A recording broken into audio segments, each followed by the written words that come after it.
تألقت النجمة الجميلة ياسمين صبري بإطلالة أكثر من رائعة ومميزة بفستان أبيض رشيق وأنيق مفتوح من على الأكتاف.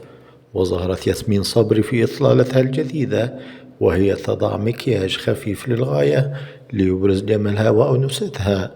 كما حرصت النجمة ياسمين صبري على التقاط صورة أثناء تركيزها على أحد عيونها لتبرز جمال العيون الذي لفت الأنظار بشدة.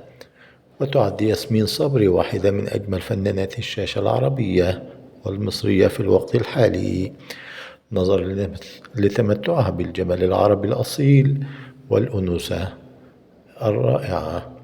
ياسمين صبري قدمت العديد من الأعمال الفنية والسينمائية قبل أن تنقطع عن العمل الفني بسبب فترة زواجها من رجل الأعمال المصري الملياردير أحمد أبو هشيمة، قبل أن يتم انفصال ياسمين صبري عن رجل الأعمال لتعود من جديد للمشاركة في الأعمال الفنية.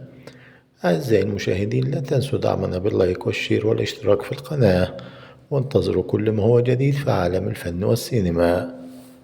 إلى اللقاء.